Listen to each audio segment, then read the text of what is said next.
నమస్కారం. V7 city న్యూస్కు స్వాగతం. శ్రీ తాతయ్యగుంట గంగమ్మ జాతర వేడుక ముగిశాయి. బుధవారం తెల్లవారుజామున అమ్మవారి చెంప తొలగింపు కార్యక్రమంతో 8 రోజుల పాటు వైభవంగా సాగిన జాతర పరిసమాప్తమైంది.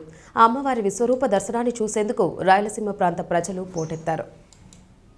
ఆలయం ముందు భాగంలో గంగమ్మ బొమ్మ తయారీలో దళితులు, కుమ్మరి, కంసాలి, చాకలి, మంగలి, గొల్లా వంటి మీరాసిదారులు పాల్గొంటారు. గంగమ్మ బొమ్మకు కావలసినంత బంకమట్టిని పక్కనే ఉన్న కుమ్మరి వాళ్ళు బాగా పిసికి పక్కనున్న ఆచారులకు అందించడం ఆనవాయితీ. ఆచార్యులు నీలిమందు నూనెను రంగరించి గంగమ్మ ముఖానికి నీలి రంగును అద్దారు. బంగారు పూత పూసిన చేప ఆకారంలో చెక్కబడిన ముక్కెరను అలంకరించారు. బంగారం రంగు రేకుల చెవులను గంగమ్మ బొమ్మకు జోడించారు. చెవులకు బంగారంలా మెరిసే సింగపూర్ రేకుతో చేయబడిన కమ్మలు, జుంకీలను అలంకరిస్తారు మంగలివాళ్ళు. గంగమ్మ బొమ్మ తల మీద, తల వెనుక తెల్ల వెంట్రుకలను దారంలాగా పేడి పొడవుగా వేలదీశారు. బంగారంలా దగదగా మెరిసే సింగపూర్ రేకుతోనే చేయబడి నగీషీలు చెక్కబడిన కిరీటాన్ని అమ్మవారికి అలంకరించారు. కిరీటం కింద మల్లెపూలతోనూ కనకాంబరాలతోనూ అలంకరిస్తారు. గంగమ్మ నుదురు భాగమంతా ఎర్రని కుంకుమను పట్టీలా పెట్టారు. నుదుర భాగం మధ్యలో వెండితో చేసిన అడ్డనామాలను అమర్చారు. కనుబొమ్మల మధ్య గంధంతో పెద్ద బొట్టును పెట్టారు. గంగమ్మ బొమ్మ నోరు తెరుచుకొని ఉన్నట్లుగా రూపాన్ని పెట్టారు. నోటి నిండా ఎర్ర కుంకుమను నింపారు. వెదురు దెబ్బలతో చేసిన పళ్లను పెట్టారు. చాకలి వాళ్ళు తెచ్చిన చీరను గంగమ్మ బొమ్మకు చుట్టారు. గొల్లవాళ్లే తెచ్చిన మంగళసూత్రాలను గంగమ్మ మెళ్ళో వేశారు. గంగమ్మ చీరకు ఒడిబాలను గొల్లవాళ్లే తెచ్చిపెట్టారు. కొద్దిసేపు బంగారం తాలిబొట్లను గంగమ్మ బొమ్మకు కట్టి తీశారు. కింద వెండితో చేసిన కనులను అమర్చుతారు. వెండి కనుల మధ్యలో నల్లని కనుగుడ్లు పెట్టడానికి ఖాళీ ప్రదేశం ఉంటుంది. కనుగుడ్లను మాత్రం చివరికి పెడతారు. నల్లగుడ్లను పెడితే గంగమ్మ బొమ్మకు ప్రాణం రచనకు భావిస్తారు. తెల్లవారుజామున పేరంటాలు తాతయ్యగుంట గంగమ్మ గుడికి పేరంటాలు చేరుకున్నాయి. గుడి ముందున్న గంగమ్మ బొమ్మను చూస్తేనే పేరంటాలు వేషానికి పూనకం వచ్చి చిందులేసి చేతితో హారతి సమర్పించింది. గంగమ్మ బొమ్మ దగ్గరుండే వారు పేరంటాలు వేషానికి హారతిచ్చి గంగమ్మ పూలహారాన్ని తీసి పేరంటాలు వేషానికి వేస్తారు. తర్వాత చుట్టూ ఉన్న జనం అరుపులు, కేకలు, కిలారింపులు అధికమవుతాయి. పంబలవాడు పంపను వాయిస్తుంటే పేరంటాలు వేషధారి పంపలకు అనుగుణంగా అడుగులేస్తూ ఆవేశంతో, ఉద్రేకంతో గంగమ్మ బొమ్మ చెంప దగ్గరుండే మట్టిని చేత్తో లాగేశారు. దీన్నే గంగమ్మ చెంపనరగడం అంటారు. పేరంటాలు వేషం వెనక్కు వెళ్లిపోతూ ఎదురుపడ్డ వారికి ఒడిపాలలోని అక్షింతలను ఇస్తారు. తిరుపతి గంగజాతర చాటింపుతో ప్రారంభమై వివిధ వేషాలతో, మొక్కులతో, నినాదాలతో, వ్యాపారాలతో, వివిధ పూజలతో సాగి చిట్ట చివర గంగమ్మ చెంపనరకడంతో పరిసమాప్తమైంది.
ఈ నెల 6వ తారీఖు నుంచి ప్రారంభమైన తిరుపతి తాతయ్యగుంట గంగమ్మ జాతర బుధవారం ఉదయంతో ఘనంగా విజయవంతంగా ముగిసిందని గంగమ్మ జాతర మహోత్సవ కమిటీ నాయకులు ఆనంద్ యాదవ్ తెలియజేశారు. తిరుపతి ప్రెస్ క్లబ్లో బుధవారం సాయంత్రం ఏర్పాటు చేసిన మీడియా సమావేశంలో గంగమ్మ జాతర మహోత్సవ కమిటీ నాయకులు మన్యం శ్రీనివాసులు, ఆనంద్ యాదవ్లు మాట్లాడారు. గంగమ్మ జాతర తొలి రోజు చిరుజల్లులతో ప్రారంభమైందని తెలిపారు. ప్రతిరోజు చిన్నపిల్లల నుంచి ముసలి వాళ్ల వరకు అద్భుతమైన వేషధారణలు వేసి గంగమ్మ తల్లిని దర్శించుకుని మొక్కులు తీర్చుకున్నారని పేర్కొన్నారు. రాయలసీమలోని పలు ప్రాంతాల నుంచి ప్రజలు విచ్చేసి గంగమ్మను దర్శించుకున్నట్లు తెలిపారు. గంగమ్మ జాతర విజయానికి స్థానిక ఎమ్మెల్యే ఆరణి శ్రీనివాసులు, మాజీ ఎమ్మెల్యే సుగుణమ్మ, టీడీపీ నాయకుడు మబ్బు దేవనారాయణ రెడ్డి, ఇతర కోటమ్మ నాయకులు సహకరించారని తెలిపారు. అలాగే ప్రభుత్వ అధికారులు, జిల్లా ఎస్పీ, ఈస్ట్ డీఎస్పీ, సీఐలు, ఎస్ఐలు, అలాగే ముఖ్యంగా నగరపాలక సంస్థ commissioner Maurya, municipal health officer Yuvanvesh Reddy, ఇతర అధికార గణం ప్రతిరోజు విచ్చేసి భక్తులకు ఎటువంటి అసౌకర్యాలు కలగకుండా భద్రతా చర్యలు, పరిశుభ్రత తదితర సౌకర్యాలు కల్పించడంలో సహకరించారని వారి సేవలను కొనియాడారు. ఏదో కొద్దిపాటి సంఘటనలు తలెత్తాయని, అయితే వాటన్నిటినీ సర్దుకొని జాతర విజయవంతమైందని హర్షం వెలిబుచ్చారు. ఈ విలేకరుల సమావేశంలో టీడీపీ నాయకులు ఆమదాల మురళి, నందగోపాల్ నాయుడు తదితరులు పాల్గొన్నారు. అయితే జనసేన పార్టీ నాయకులు, బీజేపీకి చెందిన నాయకులు పాల్గొనకపోవడం కొసమెరుపు. గంగమ్మ తల్లి యొక్క ఉత్సవం అంటే ఒక ఉత్సవం జరిగినట్టుగా ఎంత బ్రహ్మాండంగా ఆ తల్లి యొక్క కృపతో మన తిరుపతిలో ఉండే ప్రజలందరూ చిన్న బిడ్డల కాడ నుంచి పెద్దవాళ్ళ వరకు ఎటువంటి అంటు రోగాలు అంటుకోకుండా ఆ తల్లి మన నడిబొడ్డులో ఉండి వీళ్ళని కాపాడే విధంగా ఇప్పుడు ప్రత్యక్షంగా ఈ సంవత్సరం అయితే ఇన్ని ఏళ్ల కన్నా ఈ సంవత్సరం ఇంత బ్రహ్మాండంగా ఆ తల్లి నిజమైన శక్తి ఉంది అనే విధంగా నిరూపించుకునింది.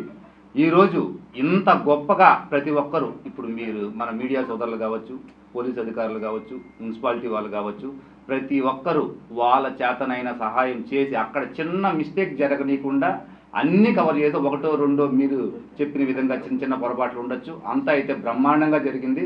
ఇంత ముందులాగా విఐపీలకే పరిమితం అయిపోకుండా సామాన్య భక్తుడు కూడా హ్యాపీగా వచ్చి చేసుకోపోవచ్చు అనే నినాదంతో ఒక మంచి వాతావరణాన్ని అయితే ఆ తల్లే తన యొక్క కృపతో ఈ విధంగా దీవించింది అనే ఆనందంలో మేము ఉన్నాము. ఈరోజు ముఖ్యంగా మనకు కమిషనర్ గారు కావచ్చు, కలెక్టర్ గారు కావచ్చు, ఎస్పీ గారు కావచ్చు, మన తిరుపతి ఇన్ఛార్జి సుగుణమ్మ గారు, పెద్దబన్న గారు, అదేవిధంగా మన ఎమ్మెల్యే ఆర్ఎన్ శ్రీనివాసులు గారు, బీజేపీ నుంచి మన నాయకులు మన భానుప్రకాష్ రెడ్డి గారు, చాలామంది ప్రతి ఒక్కరు జనసేన వాళ్ళు కానీ, బీజేపీ వాళ్ళు కానీ, తెలుగుదేశం వాళ్ళు కానీ హ్యాపీగా ఒక పండగ వాతావరణంలో అందరూ కలిసి చేయడం జరిగింది. మా మీడియా సోదరులు చెప్పినట్టుగా ఒకటి రెండు చిన్న మిస్టేక్స్ ఉంటాయి. సో వాటినైతే మేము అంగీకరిస్తున్నాం. ఆ పొరపాట్లు జరగకుండా నెక్స్ట్ టైం ఇంకా బాగా జరగాలనే ఆనందంతో మేము ఈరోజు మీ ముందరకు వచ్చాము. ఆ తల్లి కృపలు ప్రజలందరికీ ఉండి అందరూ సుఖశాంతంలో ఉండాలని కోరుకుంటున్నాం. తిరుపతి శ్రీ తాతయ్యగుంట గంగమ్మ జాతర విశ్వరూప దర్శనంలో జనసేన టీడీపీ నాయకులు, కార్యకర్తలు నిరసనకు దిగారు. ఆలయం ఎదుట బైఠాయించి ఈవోకు వ్యతిరేకంగా నినాదాలు చేసి పార్టీ నాయకులని చెప్పినా తమను గంటల కొద్దీ ఆలయంలోకి అనుమతించకపోవడంతో ఆందోళనకు దిగినట్లు తెలుస్తోంది. ఆలయ ఈవో వైసీపీ నాయకులను ఆలయంలో ఉంచుకొని ఏకపక్షంగా వ్యవహరిస్తున్నారని తీవ్ర స్థాయిలో ఈవోకు వ్యతిరేకంగా నినాదాలు చేశారు. మంగళవారం ఉదయం నుంచి పోలీస్ అధికారులు, మున్సిపల్ అధికారులు ఆలయానికి వచ్చే భక్తులకు దర్శన ఏర్పాట్లను చేసి సాఫీగా జరుగుతున్న సమయంలో ఆందోళనకు దిగడంతో ఒక్కసారి ఉద్రిక్తత నెలకొంది. అధికారులు కలగ చేసుకుని సర్ది చెప్పడంతో ఆందోళన విరమించారు.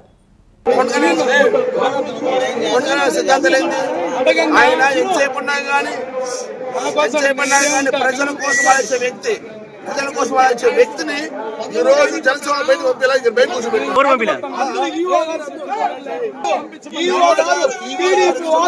అందరూ కలిసి చాలా మంది లోపలికి జనసేన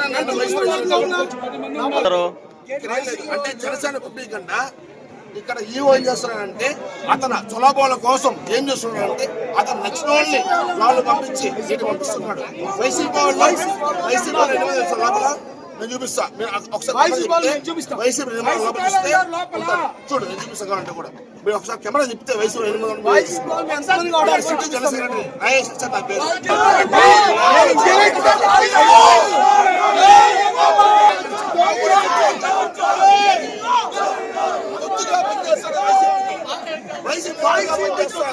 వైసీపీ తత్తుల రాజ్యం, వైసీపీ తత్తుల రాజ్యం.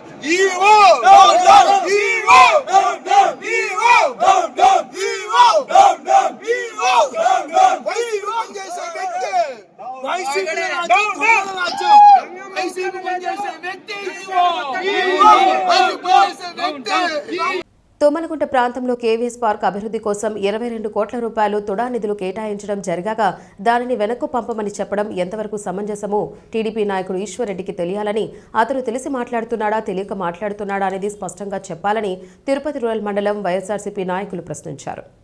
తిరుపతి ప్రెస్ క్లబ్లో బుధవారం ఉదయం ఏర్పాటు చేసిన మీడియా సమావేశంలో ఆయన మాట్లాడారు. శ్రీకాళహస్తిలోనూ సత్యవేడు, రేణిగుంట, నగరి పలుచోట్ల తుడా నిధులు పార్కుల కోసం, అభివృద్ధి పనుల కోసం కేటాయించిందని, అయితే వాటిని వెనక్కి తిరిగి తీసుకురావడం కుదరదు కదా, ఈ మాత్రం కూడా తెలుసుకోకుండా రాజకీయాలు చేయడం ఎంతవరకు సమంజసమని నిలదీశారు. ఈశ్వర్రెడ్డి పుదిపట్ల దాఖలాలో పెరుమాలపల్లె పంచాయతీలో పలు సర్వే నెంబర్లలో 1 ఎకరా 87 సెంట్లు, మరో చోట 54 సెంట్లు, ఇంకో చోట 62 సెంట్లు, ఇంకొక చోట 50 సెంట్లు ఇలా ప్రభుత్వ భూములు స్వాధీనపరుచుకున్నారని, వాటిని ప్రభుత్వానికి అప్పచెప్పగలరా అని ఆయన ప్రశ్నించారు. ఇకనైనా మాట్లాడే ముందు తెలుసుకొని మాట్లాడాలని ఆయనకు వైసీపీ నాయకులు హితవు పలికారు. తెలుగుదేశం పార్టీ నాయకులైతే ఏమి ప్రెస్ మీట్ పెట్టడం జరిగింది.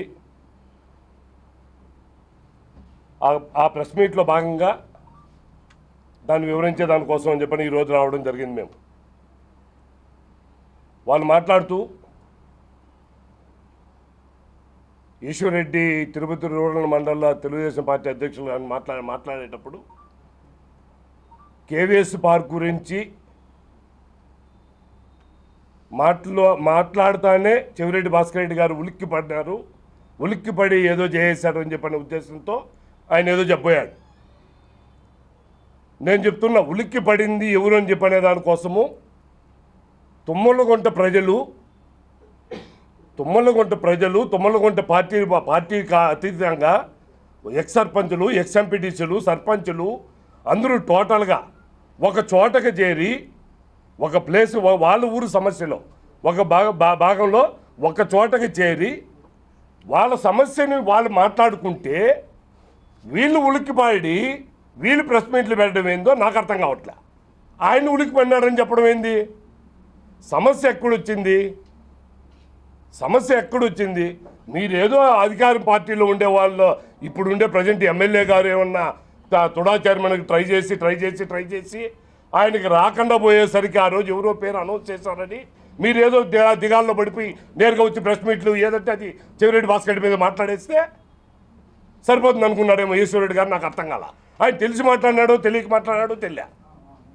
మేము ఒకటే అడుగుతున్నాం, అతను తుడా నిధులలో కేవీఎస్ పార్క్ అభివృద్ధి చేశారు, దాన్ని తిరిగి ఇవ్వమని చెప్పనేసి వాళ్ళు అడుగుతున్నారు. ఆ విషయం మీద మేము మాట్లాడుతున్నాం అని చెప్పని గ్రామస్తులు కూర్చొని మాట్లాడుకున్నారు. ఏ విలేజ్లో అయినా మా ఊర్లో అయినా పెరుమాళపల్లిలో అయినా లేదు పక్కన చెల్లోపలైనా పుదుపట్లైనా పేరూరైనా ఊర్లో సమస్య ఏదైనా ఏర్పడితే ఆ సమస్య మీద మాట్లాడడానికి పార్టీలకు అతీతంగా అందరూ కూర్చొని మాట్లాడుకోవడం సహజం, అది జరిగే సత్యం. జమ్మూ కాశ్మీర్లో కొంతమంది ఇప్పటికీ ఆయుధాలు పట్టుకొని తిరుగుతున్నారని, ఆపరేషన్ సింధూర్లో యుద్ధం చేసిన సోఫియాపై బీజేపీ మంత్రి విజయ్ షా వ్యాఖ్యలు సమంజసం కాదని విజయ్ షాను వెంటనే పదవి నుంచి తొలగించాలని డిమాండ్ చేశారు. జమ్మూ కాశ్మీర్లో పానీపూరి బండి నడుపుకునే వ్యక్తికి తెలిసిన సమాచారం కేంద్ర నిఘా వర్గాలకు తెలియడం లేదని సిపిఐ జాతీయ కార్యదర్శి నారాయణ అన్నారు. తిరుపతి నగరంలోని సిపిఐ కార్యాలయంలో బుధవారం ఏర్పాటు చేసిన విలేకరుల సమావేశంలో ఆయన మాట్లాడారు. ఆల్ ఇండియా యూత్ ఫెడరేషన్ జాతీయ స్థాయిలో యోజనలు నిత్యం నిరుద్యోగ సమస్య పరిష్కారానికి,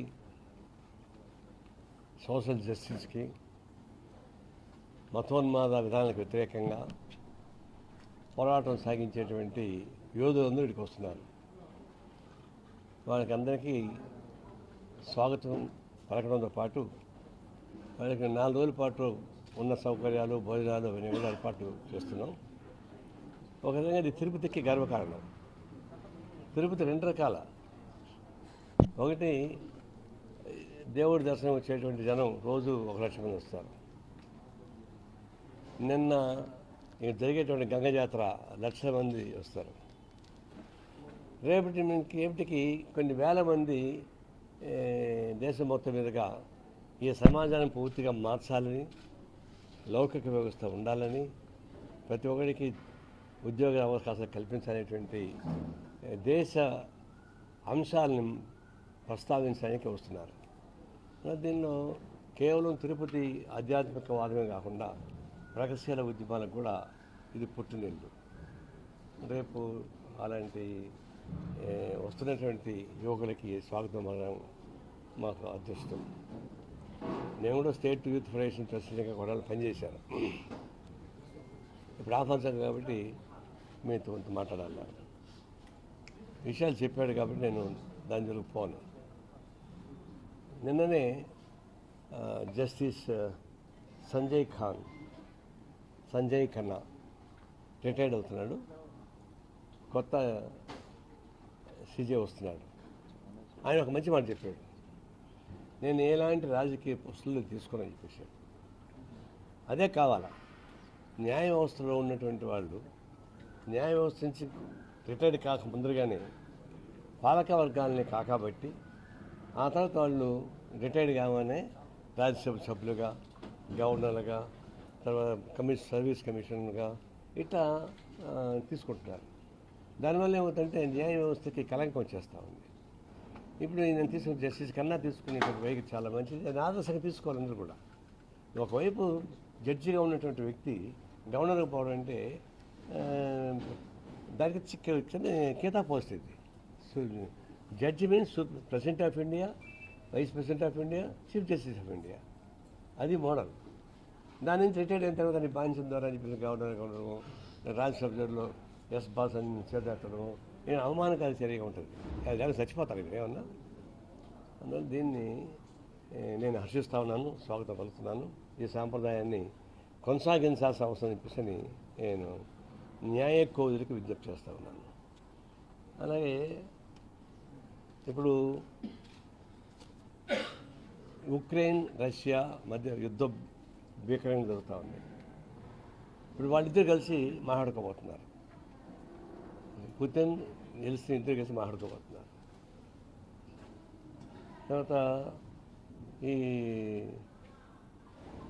యుద్ధం వచ్చిన తర్వాత ఈ వార్తలు ఇంతటితో సమాప్తం. నమస్కారం.